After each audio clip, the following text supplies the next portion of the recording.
Assalamualaikum warahmatullahi wabarakatuh. Perkenalkan, kami dari kelompok 2 dengan anggota Supriyono, Dinda Al-Karimah, Fikri Ulul Azmi, mahasiswa Prodi S1 Manajemen dari kampus STIE Pemuda Surabaya, akan membawakan presentasi mata kuliah Pendidikan Kewarganegaraan dengan dosen pengampu Bapak Rio Utomo, MSI.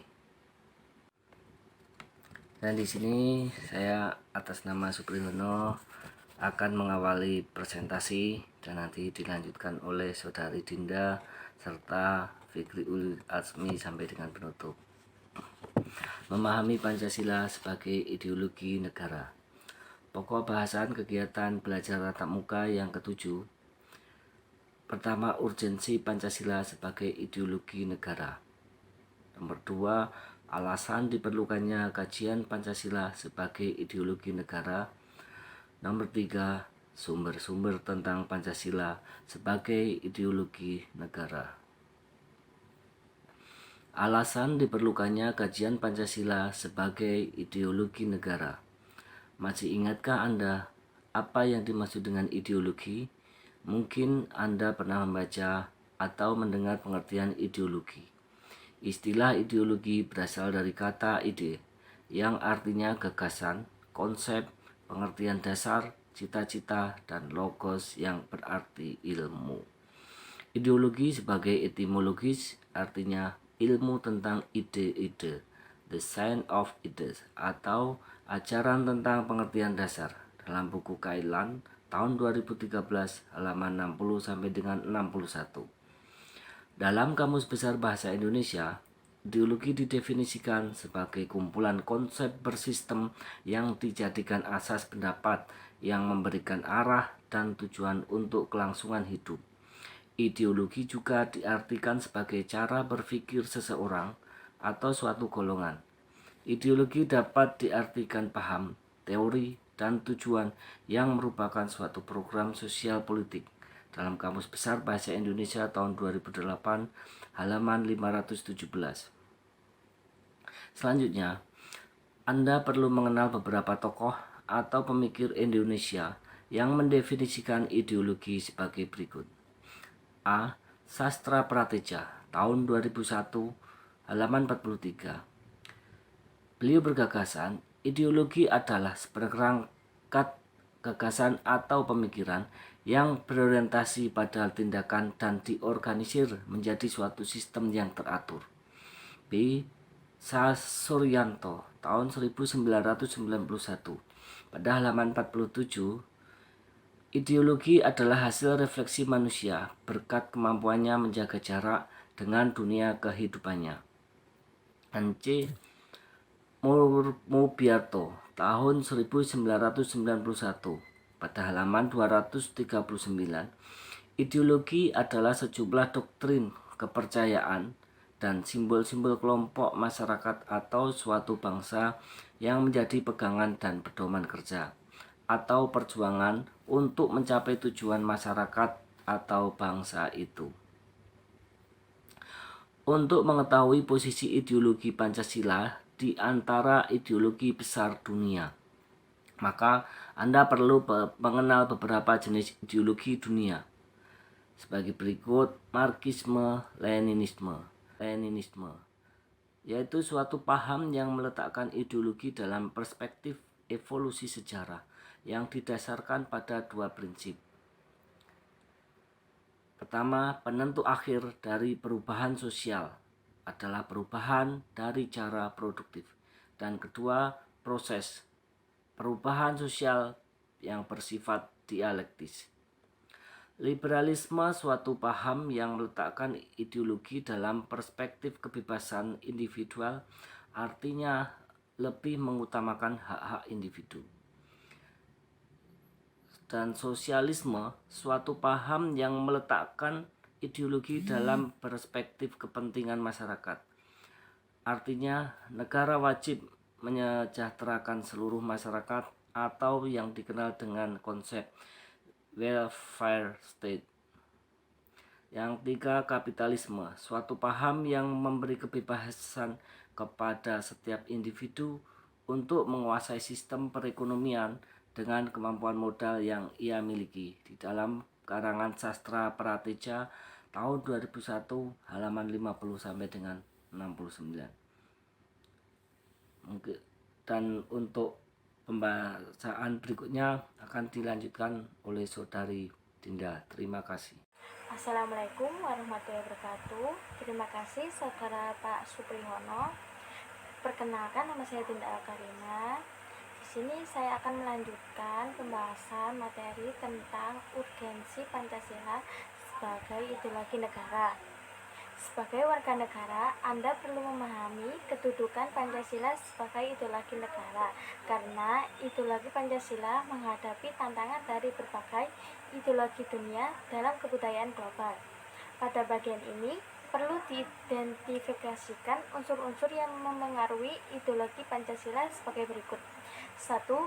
Unsur ateisme yang terdapat dalam ideologi Marxisme atau komunisme bertentangan dengan sila ketuhanan yang Maha Esa atau sila pertama. Kedua, unsur individualisme dalam liberalisme tidak sesuai dengan prinsip nilai gotong royong dalam sila keadilan sosial bagi seluruh rakyat Indonesia. Ketiga, kapitalisme yang memberikan kebebasan individu untuk menguasai sistem perekonomian negara tidak sesuai dengan prinsip ekonomi kerakyatan. Selanjutnya, Pancasila sebagai ideologi. Selain menghadapi tantangan dari ideologi-ideologi besar dunia, juga menghadapi tantangan dari sikap dan perilaku kehidupan yang menyimpang dari norma-norma masyarakat umum. Tantangan itu meliputi antara lain terorisme dan narkoba, sebagaimana yang telah diinformasikan oleh berbagai media massa bahwa terorisme dan narkoba merupakan ancaman terhadap keberlangsungan hidup bangsa Indonesia dan ideologi negara. Beberapa unsur ancaman yang timbul oleh aksi terorisme antara lain: 1. Rasa takut dan cemas yang ditimbulkan oleh bom bunuh diri mengancam keamanan negara dan masyarakat pada umumnya. Kedua, aksi terorisme dengan ideologinya menebarkan ancaman terhadap kesatuan bangsa sehingga mengancam disintegrasi bangsa. Ketiga, aksi terorisme menyebabkan investor asing tidak berani menanamkan modal di Indonesia dan wisatawan asing enggan berkunjung ke Indonesia sehingga mengganggu pertumbuhan perekonomian negara. Selanjutnya, adapun urgensi sebagai penuntun warga negara. 1. Ideologi sebagai penuntun warga negara. Artinya, setiap perilaku warga negara harus didasarkan oleh preskripsi moral. Contohnya, kasus narkoba yang merebak di kalangan generasi muda menunjukkan bahwa preskripsi moral ideologis belum disadari kehadirannya. Oleh karena itu, diperlukan norma-norma penuntun yang lebih jelas, baik dalam bentuk persuasif, imbuan maupun penjabaran nilai Pancasila ke dalam produk hukum yang memberikan rambu yang jelas dan hukum yang setimpal bagi pelanggarnya. Yang kedua, ideologi sebagai penolakan terhadap nilai-nilai yang tidak sesuai dengan Pancasila. Sebagai contoh adalah kasus terorisme yang terjadi dalam bentuk pemaksaan kehendak melalui kekerasan. Hal ini bertentangan dengan nilai toleransi, keyakinan, hak-hak asasi manusia, dan semangat persatuan. Terima kasih. Itu tadi pembacaan materi dari saya. Selanjutnya akan dilanjutkan oleh Saudara Mas Fikri Ulul Asmi.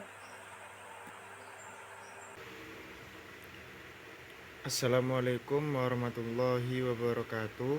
Terima kasih kepada Mbak Dinda. Perkenalkan, nama saya Fikri Ulul Azmi,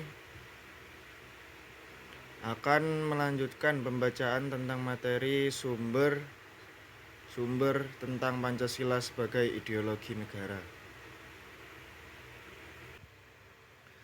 Pada bagian ini akan ditelusuri kedudukan Pancasila sebagai ideologi oleh para penyelenggara negara yang berkuasa sepanjang sejarah negara Indonesia. A.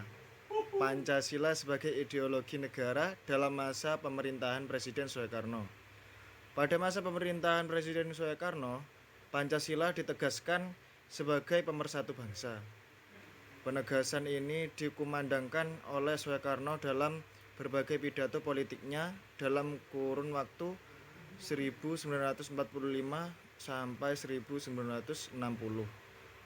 Namun, seiring dengan perjalanan waktu, pada kurun waktu 1960 sampai 1965, Soekarno lebih mementingkan konsep Nasakom, yaitu nasionalisme, agama, dan komunisme sebagai landasan politik bagi bangsa Indonesia. B. Pancasila sebagai ideologi dalam masa pemerintahan Presiden Soeharto. C. Pancasila sebagai ideologi dalam masa pemerintahan Presiden Habibie.